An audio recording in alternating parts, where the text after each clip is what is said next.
Bismillahir Rahmanir Rahim. This is the English summary, just in a translation of the Majlis of Hazrat Maulana Qamaruzzaman Sahab Damat Barakatuhum, which took place on Thursday, the 8th of July, 2021, and the Islamic date being 26th of Zulqa'dah, 1442. Hazrat Wala Damat Barakatuhum goes on to say that my Mahbub just read from the Kitab, but I just want to add on to it a bit. He read from the Kitab, Dasturus Salikin. Hazrat Wala goes on to say that we make dua for every work, for everything that we need. How is it that we do not make dua for the purity of the soul and the nafs? Like how it is so important, zikr is so important to purify our soul. Similarly, dua is on that same level. In the court of Allah subhanahu wa ta'ala, there is shortage of nothing. Everything is found. Yes, there's one thing that's not found in the court of Allah subhanahu wa ta'ala, and that is dua. Allah subhanahu wa ta'ala is free from need. Allah ta'ala doesn't need to ask for anything. So when we ask, when we make dua to Allah subhanahu wa ta'ala, that is something very, very great in the court of Allah subhanahu wa ta'ala. The dua of Rasulullah sallallahu alayhi wa sallam, Allahumma aati nafsi taqwaha wa zakkiha anta khayru man zakkaha anta waliyuha wa mawlaha. Hazrat Maulana Shah Wasiullah Sahab used to speak on this here abundantly. Now first of all, we need to understand that this is necessary.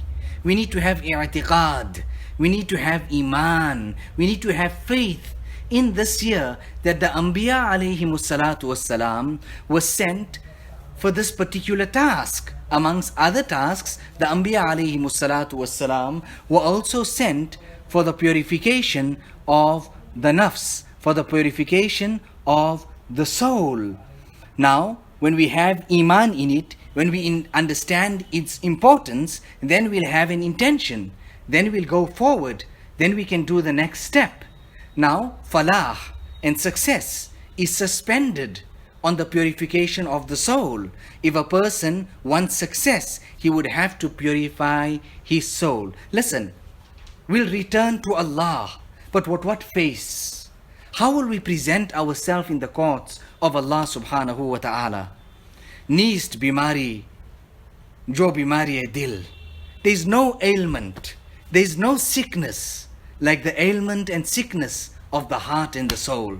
Look at the hadith of Rasulullah sallallahu alaihi wasallam, when Nabi sallallahu alaihi wasallam says, "Man sama Ramadan imana wa ihtisaba." The person who keeps fast, he keeps siyam, he keeps his roza, but what's mentioned first? Imanan.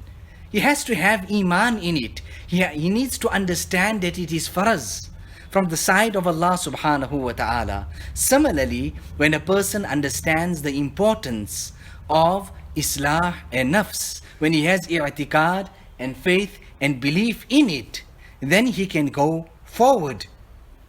And he should make dua to Allah subhanahu wa ta'ala that, oh Allah, you have made this incumbent for us. You made it necessary for us. But we are weak. We are helpless. How do we do this? Oh Allah, you assist us. Allahumma aati nafsi taqwaha wa zakkiha anta khayru man zakkaha anta waliyuha wa mawlaha. Oh Allah, give piety to my soul and purify it.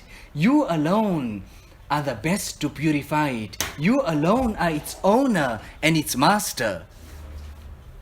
We are sahib nafs. We the individuals of the nafs, of this particular nafs and soul. But oh Allah, you are the Malik, you are the Khaliq, you are the creator of this nafs. Therefore, you alone are the best to purify it. You alone are its owner. You alone are its master. Therefore, give piety to my soul and purify it. Purify my soul. We make dua for health. We make dua for wealth. We make dua for this. We make dua for that. But how is it that we do not make dua to Allah subhanahu wa ta'ala for islah and purity of our soul?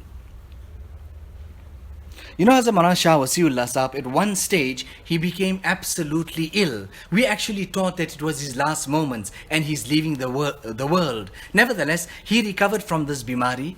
But you know, when he recovered and he came back, he came around, came about, he said to us, he said to me that at that time, I actually thought that this is my last moments. This is my final time. And I made dua to Allah subhanahu wa ta'ala that, oh Allah, I am not worthy of this, that I show you my face. Oh Allah, I am not worthy to present my soul, my ruh, my nafs in your court. Give me mohlat, give me a chance.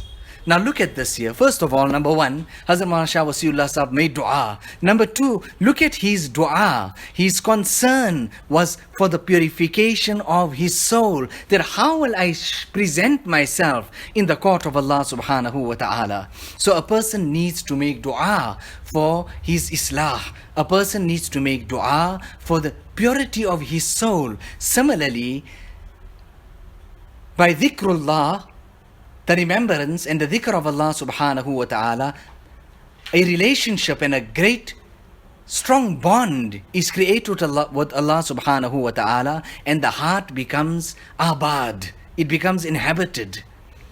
Allah subhanahu wa ta'ala bless us with the wealth of tazkiyah nafs. Now let's make dua. Alhamdulillahi Rabbil Alameen, wassalatu wassalamu ala Sayyidina Muhammad. ربنا لا تزغ قلوبنا بعد إذ هديتنا وهب لنا من لدنك رحمة إنك أنت الوهاب. اللهم أعطنا إيمانا لا يرتد ويقينا ليس بعده كفر ورحمة ننال بها شرف كرامتك في الدنيا والآخرة. اللهم آت نفسي تقواها وزكها أنت خير من زكاها أنت وليها ومولاها. ربنا تقبل منا إنك أنت السميع العليم وتب علينا إنك أنت التواب الرحيم بحرمة سيد النبي الكريم صلى الله عليه وسلم.